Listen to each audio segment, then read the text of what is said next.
Bueno, vamos a empezar con los trastornos hidroelectrolíticos. Sabemos que los electrolitos tienen una función realmente importante en todo el funcionamiento de nuestro cuerpo, ¿cierto? Cualquier alteración de alguno de ellos pues puede llevar a una patología e incluso a la muerte.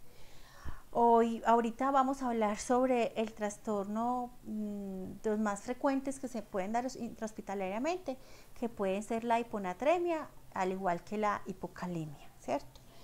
La hiponatremia se clasifica también según su gravedad, ¿cierto? Según eh, los niveles séricos que encontremos de sodio, pero también las manifestaciones clínicas. Esto está asociado a mayor mortalidad si por ejemplo tenemos una hipotensión más una hiponatremia, una sepsis más una hiponatremia. Esto aumenta la mortalidad de la persona. Entonces vamos a empezar y entonces a valoración de ese trastorno de sodio de agua, como lo estaba diciendo, necesariamente tenemos que hacer esa valoración clínica de ese sensorio y ese deterioro que se puede estar presentando. Después de preguntarnos si el paciente tiene cefalea, al cuánto tiempo, ¿qué quiere decir esto? Si se instauró antes de 48 horas, que sería entonces agudo, y después de 48 horas crónico. Es importante porque muchas veces cuando es crónico la familia o la misma persona no se da cuenta como de esa cefalea constante, esas náuseas, se puede confundir con entonces que comí algo, con que tengo dolor de cabeza seguido y en cambio el agudo pues se puede, la misma familia, los mismos familiares o la misma persona como consultar más rápidamente por él porque ya se cefalea con vómito, ¿cierto? Puede haber cambios de conciencia. Entonces esa valoración clínica siempre nos tiene que hacer pensar cómo está la osmolaridad. En el video pasado hablamos de la importancia de el equilibrio osmolar entre el espacio intercelular, espacio extracelular, plasma e intersticio, en donde la célula está inmersa y está haciendo pues sus funciones. Entonces siempre hay que pensar cómo está esa osmolaridad sérica en donde está esa célula para poder funcionar.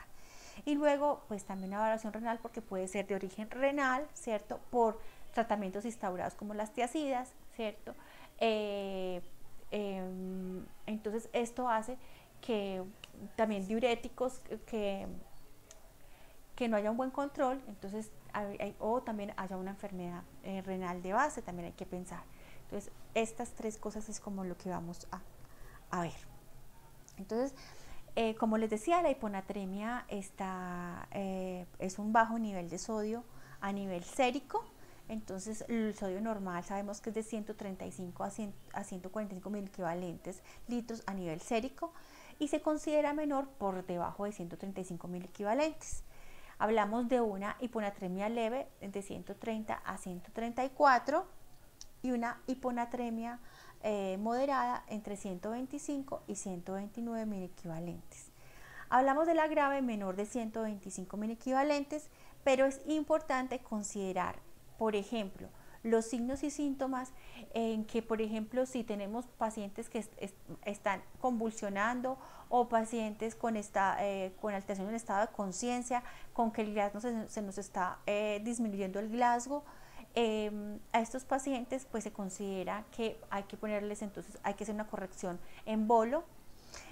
Si es crónica, los signos, o sea, los signos y síntomas son supremamente importantes, porque por ejemplo, la crónica, entonces esa cefalea, esas náuseas, pero que no llega a cambio de conciencia, nos da tiempo de hacer una corrección más lenta en ese sodio. Entonces es muy importante los laboratorios, saber en qué lo considerado, pero también los signos y síntomas, la edad de las personas. Sabemos que por ejemplo en los adultos pues es más, puede ser, son más lábiles para estas alteraciones, el uso de diuréticos que por lo general las personas mayores hipertensas pueden estar utilizando. Muy bien, entonces ese trastorno que se genera, los signos de ese trastorno se da por la hiperhidratación celular. ¿Por qué? Porque tenemos un estado, vamos a poner que está en la célula, un estado extracelular hiperosmolar, queriendo decir que el agua va a pasar de donde hay menor concentración a donde hay mayor concentración, que en este caso es la célula, ¿cierto?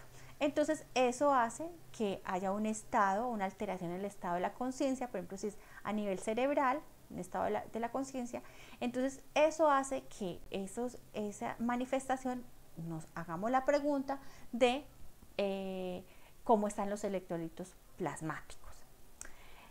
Como yo lo dije anteriormente, entre el 12 y el 30% de la mortalidad se da por morbimortalidad, se da por esos campos y esa hiponatremia.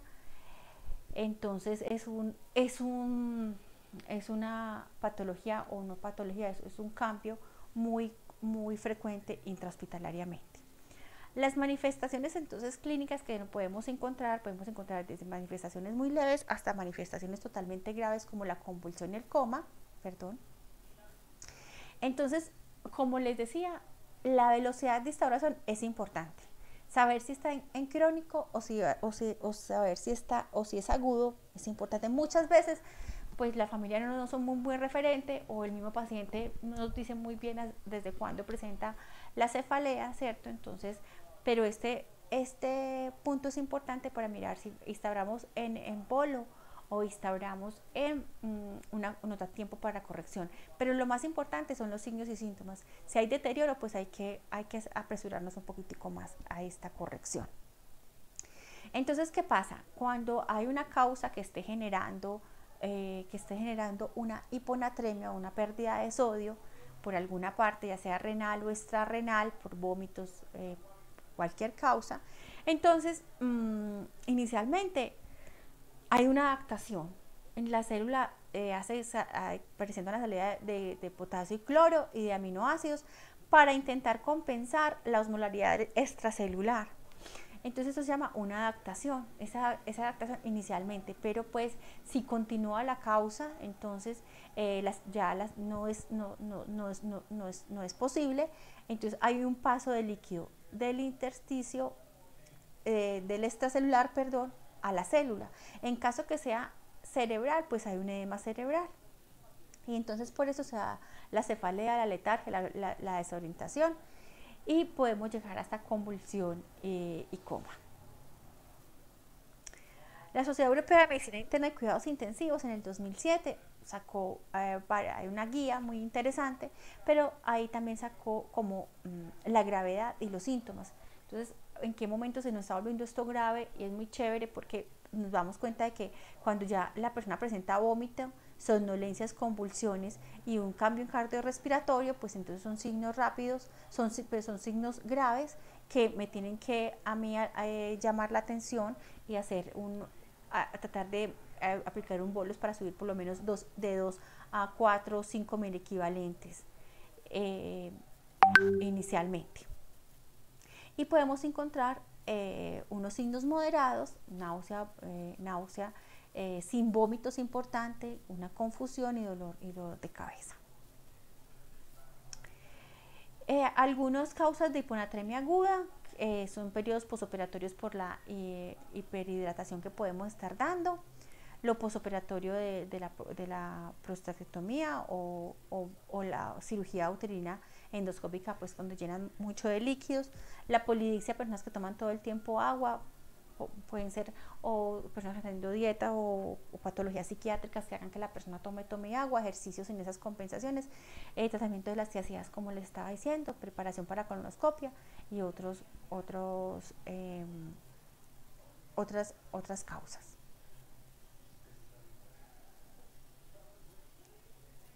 Entonces, encontramos que la hiponatremia, lo primero, determinar si es verdadera o no esa hiponatremia. ¿Cómo saber si es verdadera o no? Midiendo la osmolaridad plasmática, que la fórmula de esa osmolaridad plasmática la recuerdo ahora, pero está en el primer video, cómo medir esa osmolaridad plasmática. Les hablé de la fórmula efectiva y no efectiva con el boom, porque ya recordemos que el boom puede atravesar muy fácil la barrera hematoencefálica, entonces no se considera pues que se va a meter dentro de la fórmula, pues es como lo último de las guías. Entonces, medir primero esa osmolaridad plasmática. Entonces, si la osmolaridad plasmática sale normal o alta, tenemos que pensar de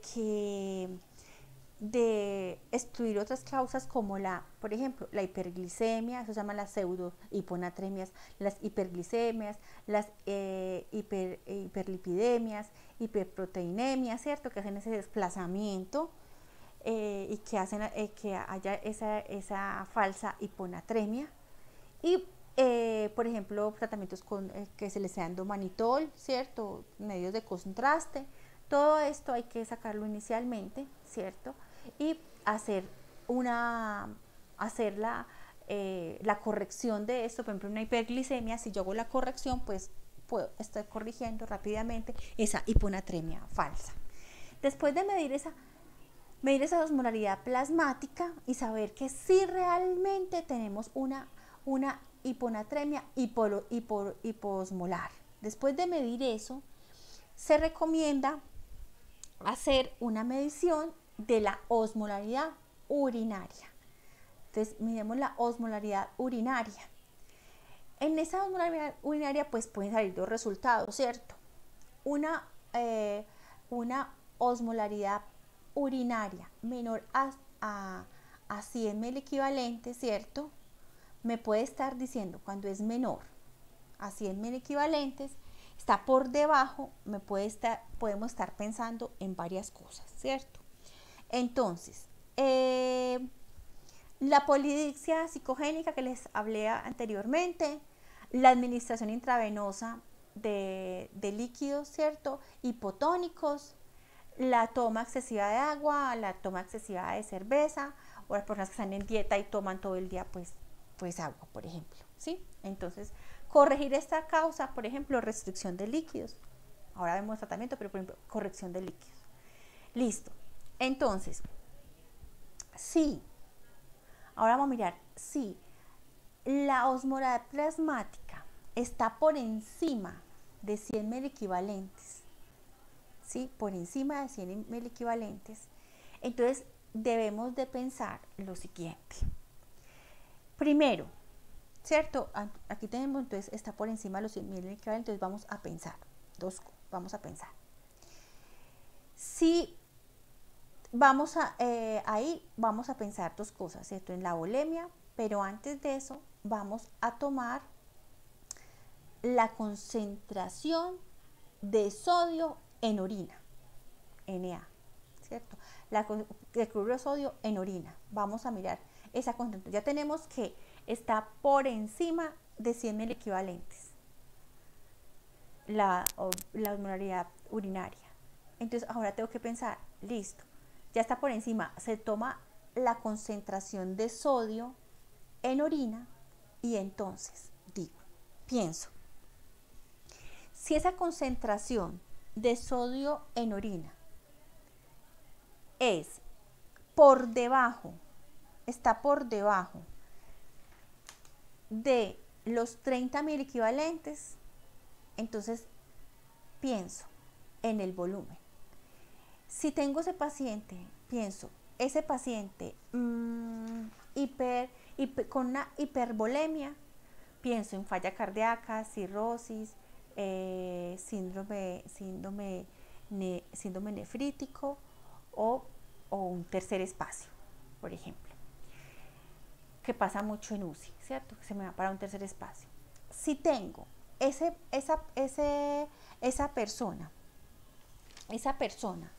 con volúmenes, con pérdidas de volumen, entonces yo pido que puede extrarrenales, que pueden ser vómito, diarrea, sudor, por ejemplo, en sudoración profusa, por ejemplo, en el caso de fibrosis quística, en la hiperhidrosis, ¿cierto? ¿Por dónde son esas pérdidas? Listo. Ahora, si yo tengo, y también tercer espacio, entonces me pueden ir también tercer espacio. Ahora, si yo tengo, también uso pues también de diuréticos también puede ir. casi en todos hay que pensar en uso de diuréticos al escondido para, pues, por ejemplo, utilización de dietas, bueno, para orinar más, para eliminar. Ahora, si yo tengo esa concentración de sodio por encima de 30.000 equivalentes, entonces tengo que pensar nuevamente en el volumen. Si tengo un bajo volumen, pienso nuevamente vómitos, diarrea, ¿cierto? En pérdidas extrarrenales, diarrea, todo esto, y diuréticos nuevamente. Ahora, si también tengo pérdidas renales como diuréticos, insuficiencia suprarrenal y nefropatías. Esas son las renales. Descartar esto. Si descartamos esto y tenemos en ese volumen, esa concentración de sodio alta con una volemia normal y no estamos, y estoy escarbando si la persona está tomando diuréticos, si tiene un hipotiroidismo, si tiene un hipotiroidismo, por ejemplo, pero en misedema, o una insuficiencia adrenérgica, si quito el hipotiroidismo, el uso de diuréticos, por ejemplo, que se los esté tomando, o la insuficiencia adrenérgica, entonces ya entramos a pensar con una euvolemia normal, con una volemia normal, empezamos a pensar en un síndrome de inapropiada secreción de hormona antidiurética. Entonces, para pensar en esta instancia, tendré que pensar que el sodio urinario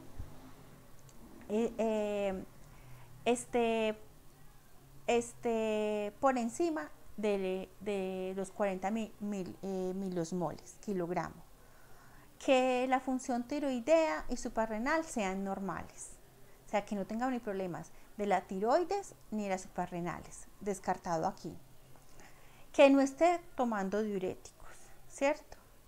Y que realmente la osmolaridad pues esté por debajo de 275 miliosmoles. Entonces estamos pensando en esa secreción inapropiada de hormona antidiurética.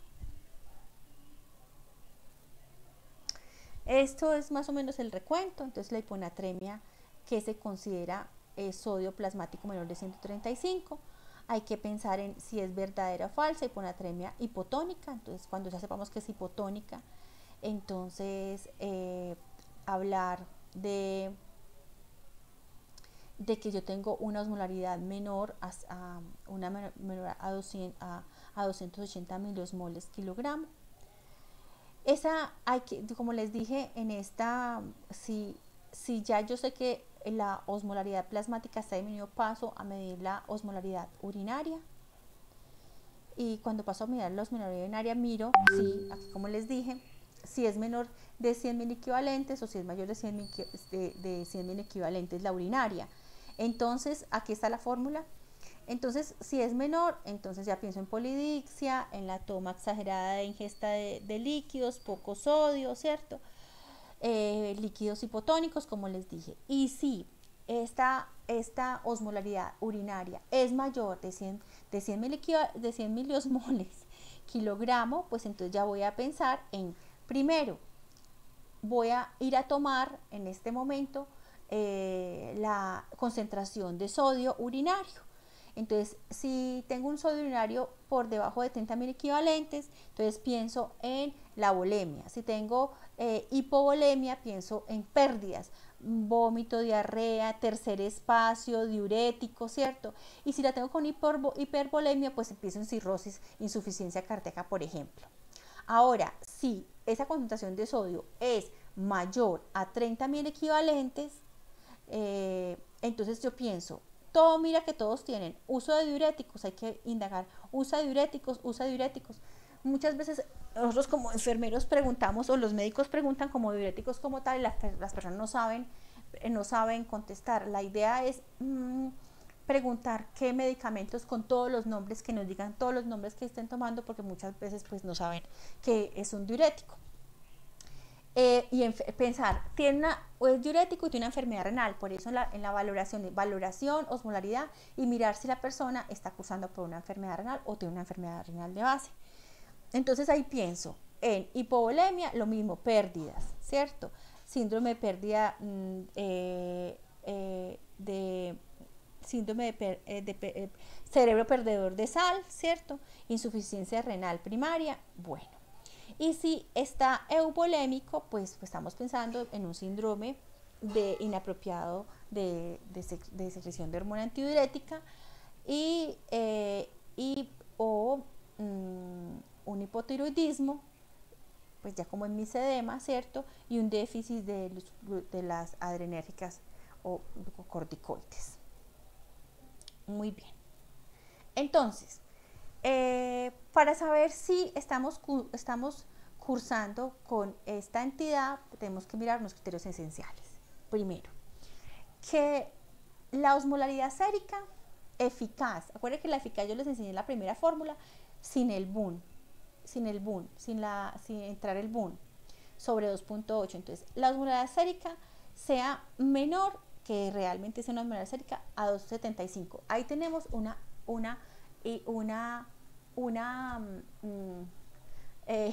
hiposmolaridad. Ahora, cuando ya tenemos eso, tomamos la osmolaridad urinaria, ¿cierto? Que sea por encima de 100 miliosmoles kilogramo, en presencia de disminución de la osmolaridad eficaz, o sea, juntas. Una eubolemia clínica, no haya pérdidas ni vómitos, ni náuseas, ni nada de esto, ni haya tampoco hipervolemia.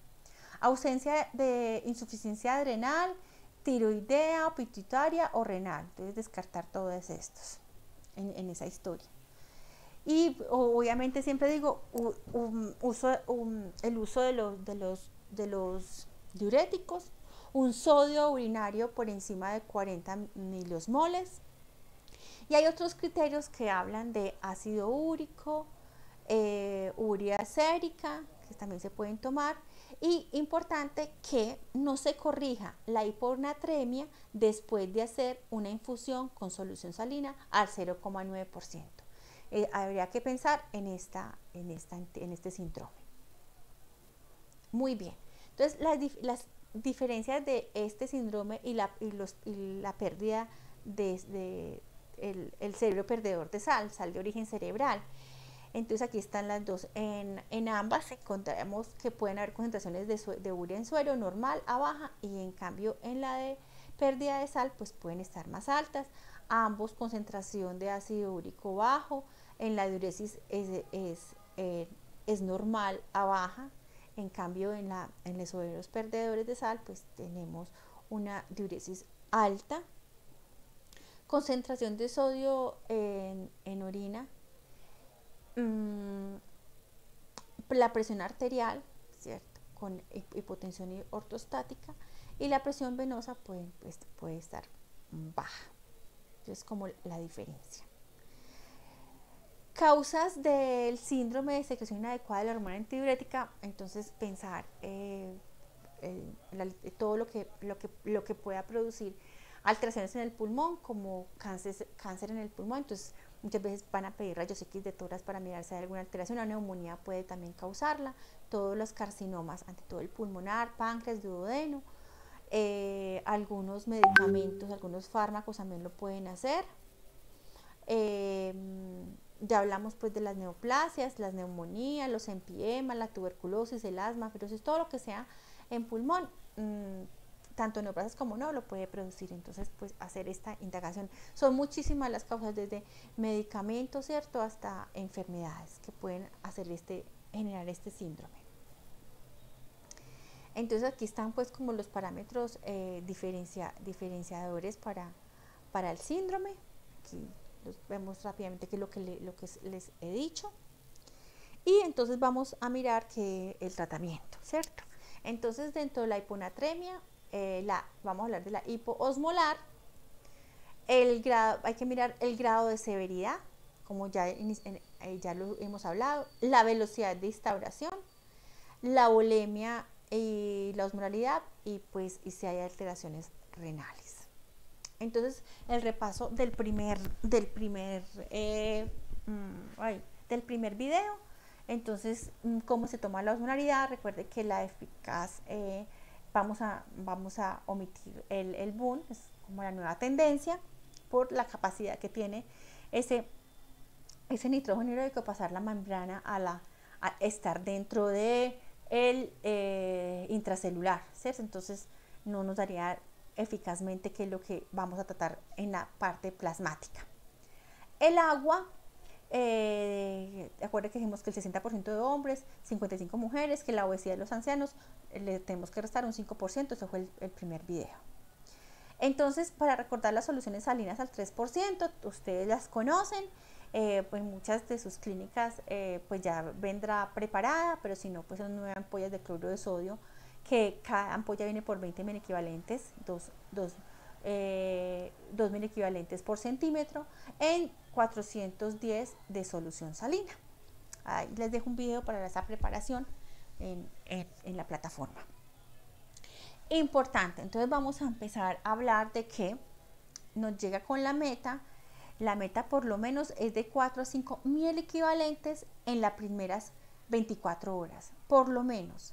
Entonces si nos llega con esa persona nos llega, por ejemplo, un deportista, o nos llega con síntomas agudos, iniciamos con un bolo de solución salina de 100 a 150 cc en más o menos media hora, 40 minutos, y debe subir lo que se espera entre 2 miliequivalentes. Eso es lo que uno espera.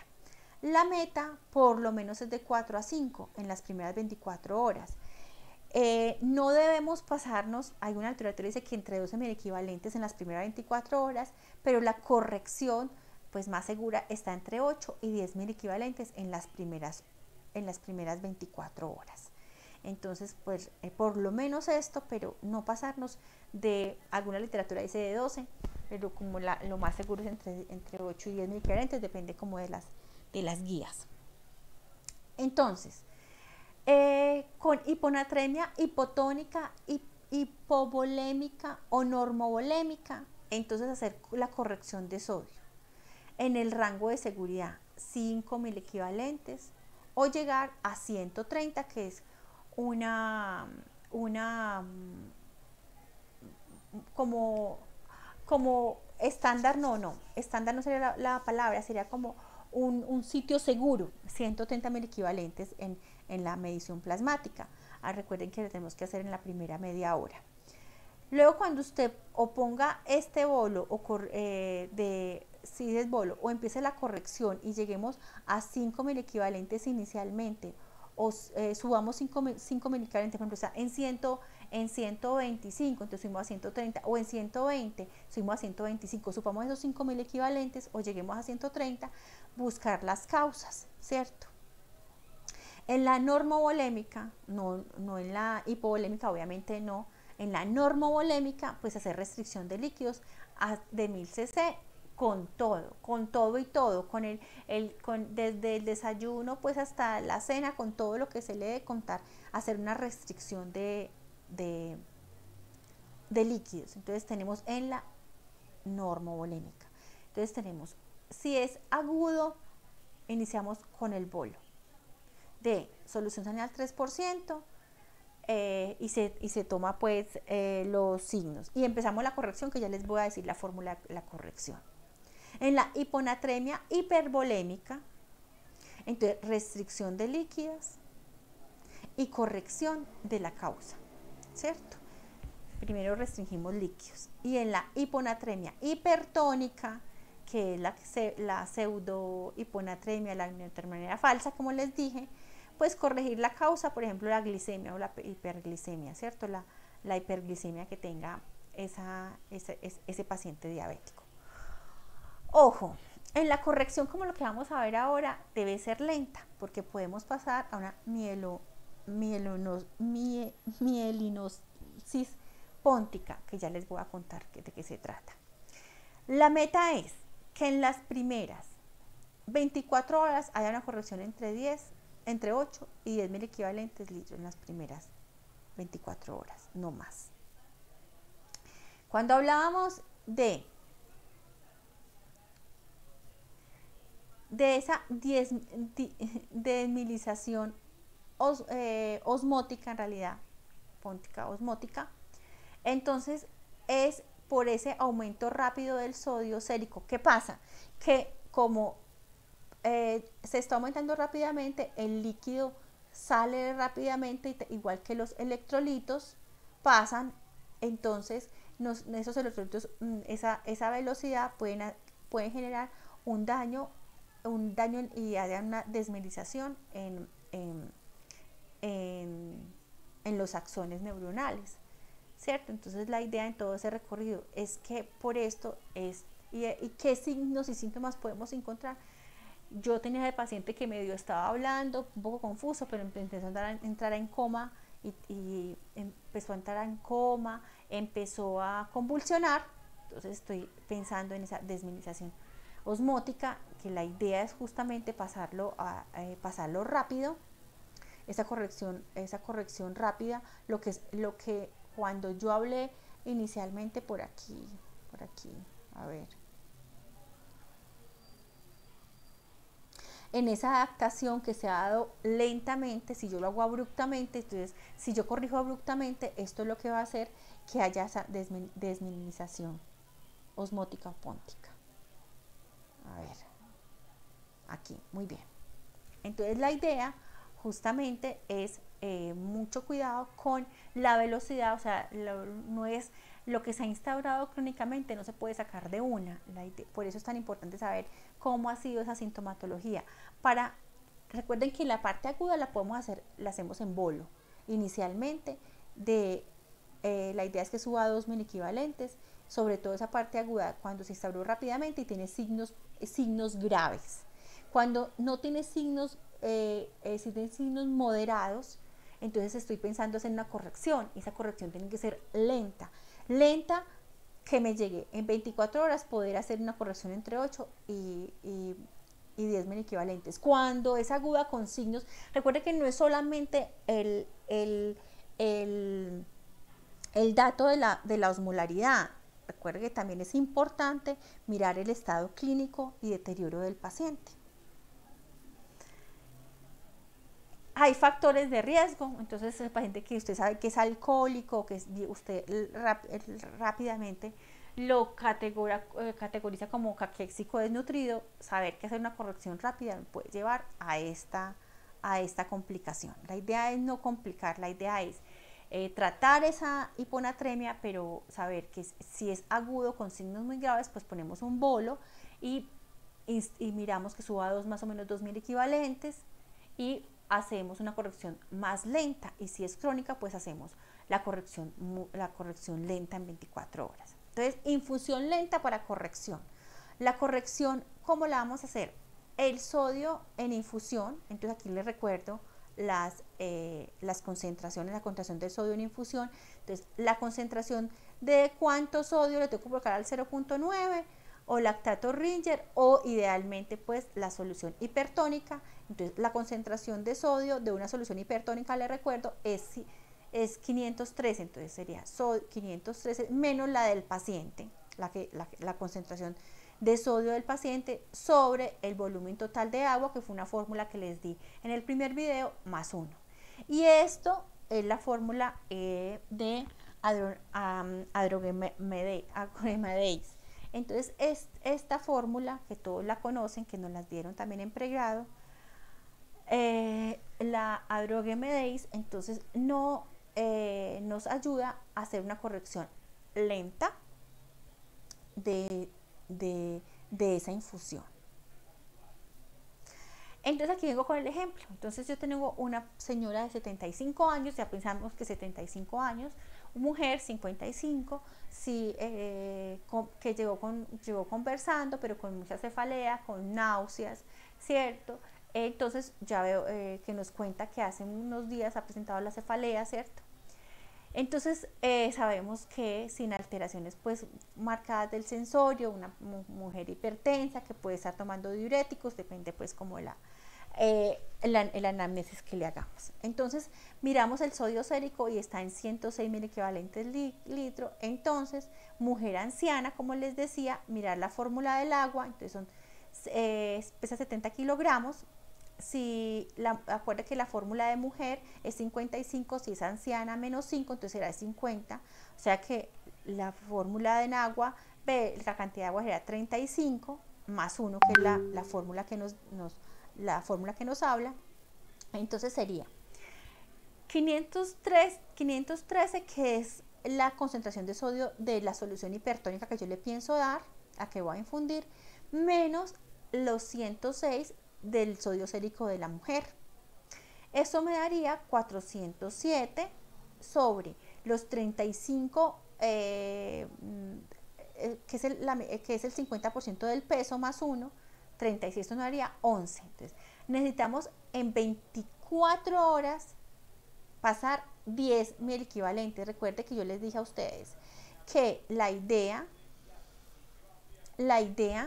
es llegar hasta 10 o 12.000 equivalentes. Entre 8 y 10 es una muy buen rango. Entonces sabemos que esto es crónico, entonces no vamos a colocar bolo, sino que se ponía que nos digo hablando y todo. Entonces empezamos, si necesitamos pasar en 24 horas 10.000 equivalentes, 10.000 equivalentes. Entonces, recuerden que aquí tenemos 11 mil equivalentes en un litro. Listo. Necesitamos pasar 10.000 equivalentes. Entonces tenemos, si hay 11 en un litro, entonces 10 en cuánto estará. Entonces, necesitamos infundir 900 cc para 24 horas. Recuerden que esos 900, restricción de líquidos también vamos a tener. Entonces, hay que mirar si está si tiene una volemia normal, y una forma es la restricción, y mirar causa. Entonces, vamos a infundir 900 cc para 24 horas, en 24 horas. Entonces, ya nosotros sabemos calcular el goteo. Este no es el ejercicio de cálculo de goteos. Entonces, para 24 horas. Vigilamos signos y síntomas, como les estoy diciendo, que no se nos complique, y el sodio sérico cada 6 horas. Muy bien. Entonces, con esto hagan ejercicios de hiponatremia, y esta es la fórmula para hacer una corrección. Siempre cuidados de enfermería, vigilar síntomas, no dejar solo la paciente, se nos puede mirar el sensorio, instaurar Glasgow, mirar signos de deshidratación, y hacer un control estricto de líquidos ingeridos y eliminados, y hacer una restricción como tal. Entonces, bueno, espero que les haya quedado claro. Muchísimas gracias.